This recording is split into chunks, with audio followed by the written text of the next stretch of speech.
चंपारण की धरती से आया हूँ, सीमांचल की धरती को प्रणाम करता हूँ, यहाँ की जनता को प्रणाम करता हूँ। जो आप लोगों ने आगाज किया था 5 विधायक जिता करके, मुझे पूरा विश्वास है ये आगाज अब अपना अंजाम तक पहुंचेगा। 5 की जगह 25 जीतेंगे। अकेले सीमांचल से 20 और बाहर से 5 कम से कम हम लोग जीत करके आए।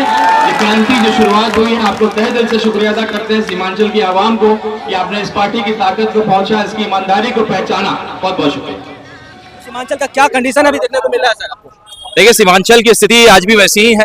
बोलने वाला कोई नहीं है, लड़ने वाला कोई नहीं है। यहाँ लोग जानते हैं कि भाई टिकट लेकर के आएंगे और जीत जाएंगे। यहाँ खास करके जो मुस्लिम बिरादरी के लोगों को समझते हैं कि भाई इनको कोई काम करिए नहीं करिए, अंत में वोट मिल जाता है। तो अख्तर उल ईमान साहब जिसने पहली बार बताया कि विकास क्या होता है, सीमांचल डेवलपमेंट बोर्ड की बात कही, और बैरिस्टर सऊदी ओवैसी साहब खाड़ी पुल में जब पैदल चले तो आज जाकर के पूरे देश ने जाना उस खाड़ी पुल का जो है निर्माण कार्य चल रहा है।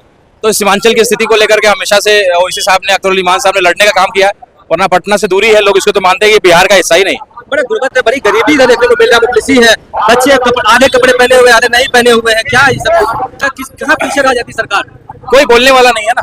लोगों को मालूम है कि भैया कोई फर्क नहीं पड़ता है। अकेले अख्तर उल ईमान साहब बचे, अगर 4 और विधायक जो काफिर भागे नहीं होते तो शायद सीमांचल आज कहीं और होता।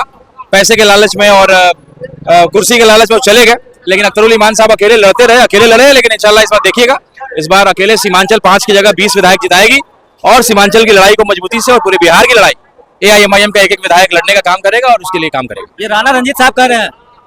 बिल्कुल, इसमें राणा रंजीत सिंह बिल्कुल कह रहे हैं, और मैं ही क्यों, तमाम हिंदू मुसलमान एक होकर के ऑपरेशन सिंदूर में जिस तरह से हमारे बैरिस्टर साहब ने हम हिंदुओं का सीना चौड़ा किया, मुस्लिम भाइयों का सीना चौड़ा किया, उसके बाद तो एक एक आदमी इस बात को मानता है ये कट्टर मुसलमानों की पार्टी नहीं है, कट्टर देशभक्तों की पार्टी है, कट्टर संविधान को मानने वाले लोगों की पार्टी है।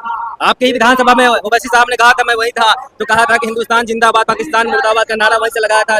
कुछ हद तक हिंदू वोट भी अब आने लगा है आपके पास। बिल्कुल आने लगा है, और हर एक आदमी अब सम्मान करता है।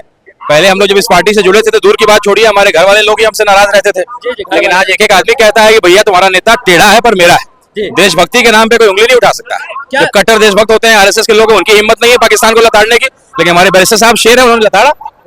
आरजेडी आखिरकार आपको साथ में क्यों नहीं ले जाना चाहती है? क्या कहाँ कमी रह जाती है?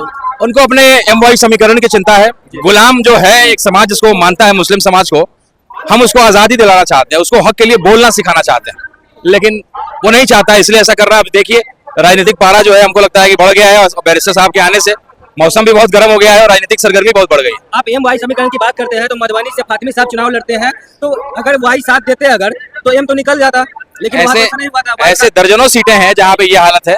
अब्दुल बारी सिद्दीकी साहब जब चुनाव लड़े वहाँ भी यही हालत हुआ। मेरे बगल में पिपरा विधानसभा है, श्याम बाबू यादव BJP से आए, यादव हिंदू हो जाते हैं हर जगह।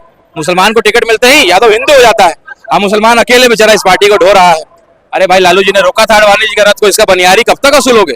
इसका भाड़ा कब तक मुसलमानों से वसूलोगे? जैसा कि मैं ढाका विधानसभा में क्षेत्र में था, वोटर अधिकार यात्रा चल रही थी, उस दौरान MIM के कुछ लोग थे और राहुल गांधी के रैली को काफी लोगों घेर लिए थे उन लोगों ने। क्या वो आप ही के आदमी थे क्या? देखिए, हमारे लोग नहीं थे, ये वैसे लोग थे जो जाग गए। वो कहते हैं कि भाई मुसलमानों का वोट से तुम आगे सत्ता पे बैठते हो, लेकिन उसकी चिंता क्यों नहीं करते हो? उस यात्रा में भी मुसलमान उस जीप पे था क्या? राहुल गांधी जी के अगल बगल में पहली पंक्ति में कोई मुसलमान नेता था क्या? केवल जो है लोग कहते हैं ना कि भैया केवल फोटो ही खींचेगा क्या मुसलमान, दरी बिछाएगा क्या? ढाका चौक को तो आप लोगों ने हाईजैक कर रखा था MIM वालों ने, उस दिन वोटर अधिकार यात्रा के दौरान हमने देखा है। हाईजैक क्या कर रखा था? लोगों की अपनी अपनी बात थी। हम नहीं चाहते कि भाजपा जैसी सरकार दोबारा आ जाए। हम अपनी ताकत को दिखाया कि भैया हमको जिसने धोखा दिया, हम उसके भी दरवाजे पे गए और मात्र 6 सीट तक बोला। लेकिन 6 सीट छोड़िए महाराज, 1 सीट भी मांगिएगा तो RJD वाले नहीं देने। अच्छा, ये